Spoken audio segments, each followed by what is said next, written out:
This is Akashvani in the program Spotlight as part of the series Viksit Bharat Ki Taraf Badte Kadam. Now we bring you an exclusive interview with R. Jaya, Additional Secretary, Ministry of Tribal Affairs, on various initiatives for the welfare of tribal communities. The interviewer is Neelabh Srivastava, journalist. The government has initiated a slew of measures with regard to the 100 days of completion of the third term of the Modi government. And as we know that a number of schemes related to social welfare, ease of doing business, enhanced security, education, healthcare, and also for tribal and social welfare. Our guest is an expert on the subject. She is serving in the same ministry. Ma'am, we would first talk to you about the Pradhan Mantri Janjati Unnat Gram Abhiyan, where we know that the cabinet has very recently, only this week, approved this flagship scheme. And as the figures and the data suggest for India that we have a population of about 10.45 crore of the ST population in the country as of the 2011 census. And we have about more than 705 tribal communities, and the total population of the tribal population in the country is about 8.9%, as I said, to 2011 census. So a large group, the government's initiatives and the government's agendas in the last 2 years, even in the third, we have seen that a number of decisions with this regard have been announced. The Pradhan Mantri Janjati Unnat Gram Abhiyan, this is one of the major flagship schemes that the government has now brought in. We would like you to please tell us, our listeners, about what exactly this scheme is about and what are the contours of it. What is the aim that this scheme has? The Pradhan Mantri Janjatiya Unnat Gram Abhiyan. This was announced in the budget of this year, and we are very happy that it has been now approved by the cabinet also under the honorable leadership of our Prime Minister. This Abhiyan is one of those very exemplary illustrations of how a whole of government has to work and how a convergence method in government is going to be deployed very successfully. For that, we will need to look into what is the Development Action Plan for Scheduled Tribes. We call it the DAPST in the ministry. Now, the DAPST is a concept where around 42 ministries, including our own Ministry of Tribal Affairs, has to allocate a certain percentage of the budget of a certain number of their schemes. There is a list of schemes where they need to allocate a certain percentage to ST development within the budget of that scheme. So we found that this was a very effective tool if we converged it to provide the basic amenities to areas where tribals are resident. So the PM Unnat Gram was conceived to utilize the DAPST funds in as efficient a manner as possible through deployment by the various ministries. You see, what happens is when the ministries are implementing their own schemes, sometimes the focus on tribals may not be there because it's a generalized implementation that is going on. The PM Janjatiya Unnat Gram Abhiyan addresses this problem by focusing that DAPST fund on the basic tribal amenities that need to be there.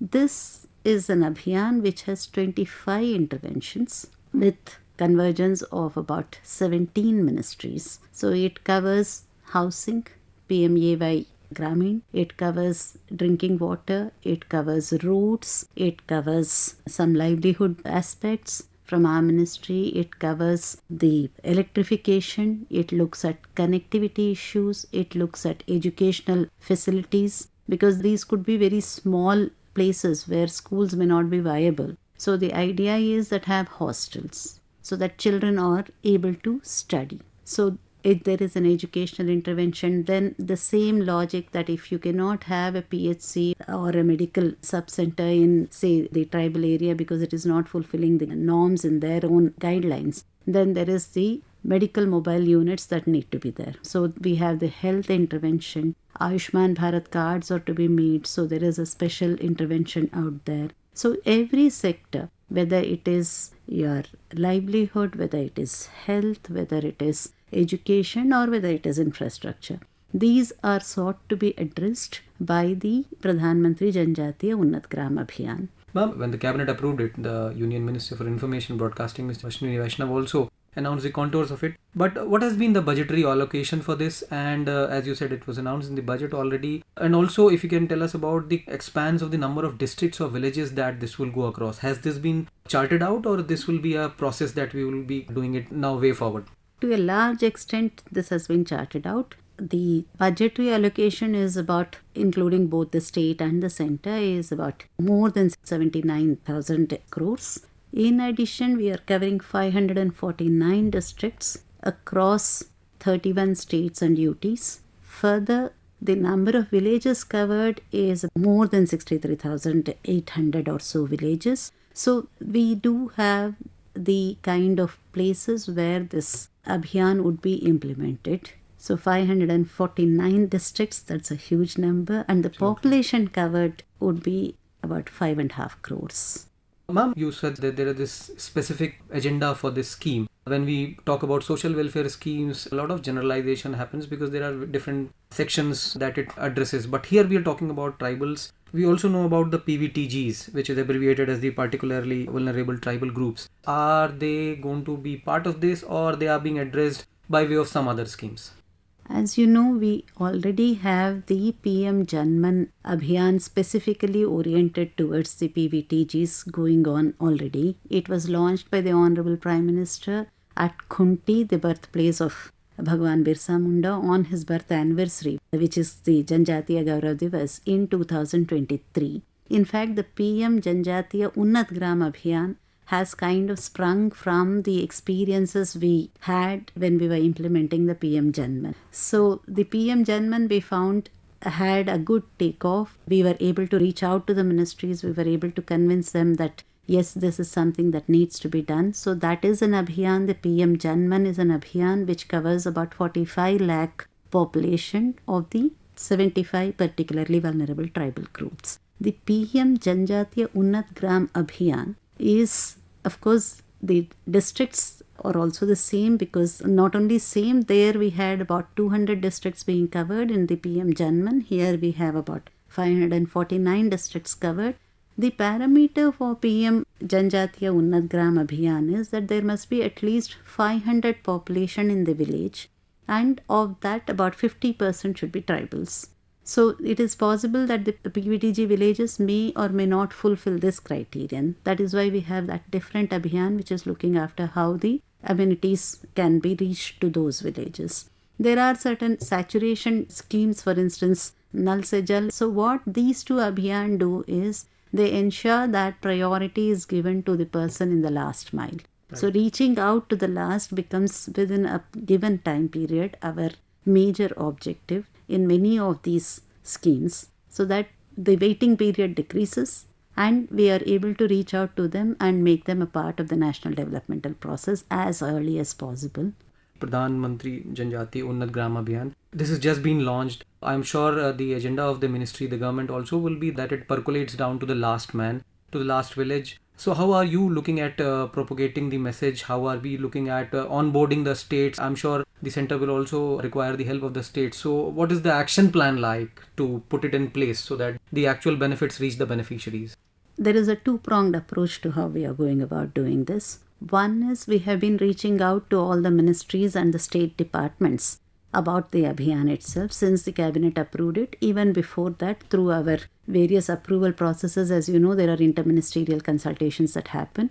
Now the ministry has scheduled a Manthan Shivir in the coming week, where we are looking at an interaction with all these stakeholders from the state governments and the central ministries, those 17 ministries that I was talking to you about, and their counterparts in the state government. So it will be a major Manthan Shivir where we are asking them to look at how the implementation can take off immediately, where sanctions etc. can be done immediately, and a plan of action for implementation can be decided then and there. And we have requested all the line ministries, as we call them, the rest of the ministries, to have workshops with their state counterparts to come up with their action plans, so that the implementation of the Abhiyan starts immediately.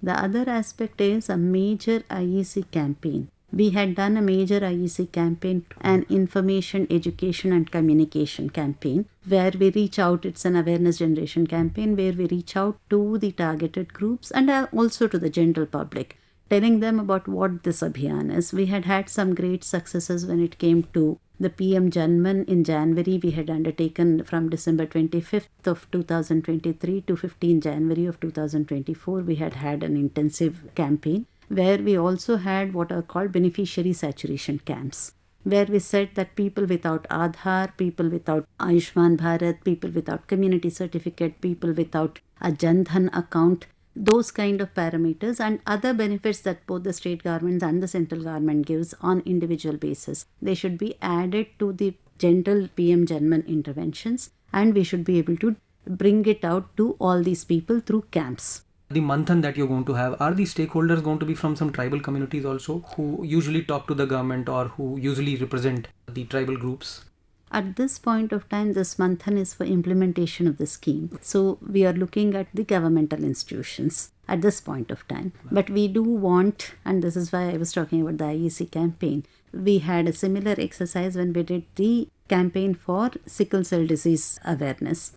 Likewise, another round of PM Janman awareness campaigns are on and beneficiary saturation camps are on. We want to replicate these kind of efforts for the PM Janjatiya Unnat Gram Abhiyan also, so that we reach out to the grassroots level, to the tribals. I will take this opportunity to also request all of our listeners to volunteer for this effort, where they can kind of engage with the tribal communities, help them understand, tell them more about this Abhiyan, help them to understand what it means, create that demand amongst the tribal communities. As you know, the tribal communities sometimes do not ask. So the demand side is a little weak on our sector. So maybe the mobilization, when there is a camp, people could be brought to that camp. There could be volunteer efforts on whether to know whether people have got what is their due. So those kind of things and feedback. So we have been looking at an intensive IEC campaign also on this particular Abhiyan along the lines we had done earlier. We had had some good successes in the previous years.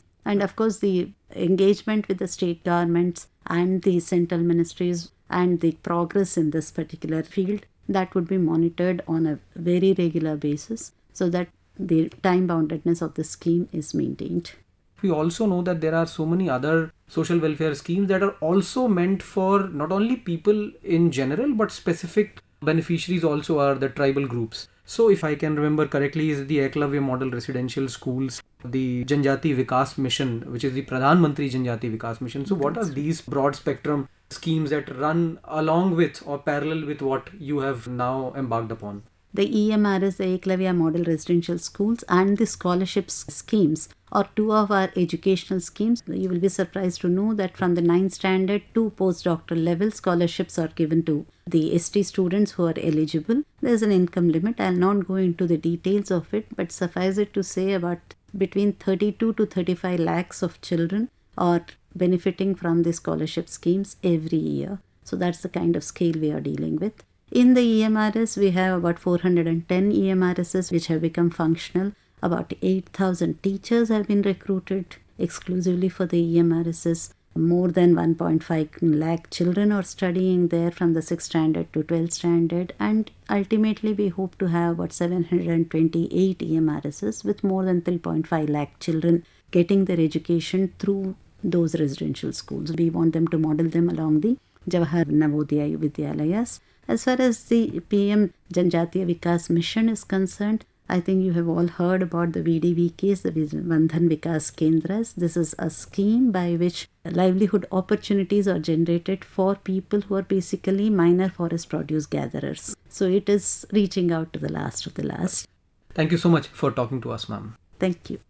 You were listening to an exclusive interview with R. Jaya, Additional Secretary, Ministry of Tribal Affairs, on various initiatives for the welfare of tribal communities. The interviewer was Neelabh Srivastava, journalist. This program was produced and presented by the News Services Division of Akashvani. You can listen to it on our mobile app News on AIR. This program is also available on our YouTube channel, News on AIR Official. You may share your feedback about this program through email at airnsttalks@gmail.com or WhatsApp on 9289094044.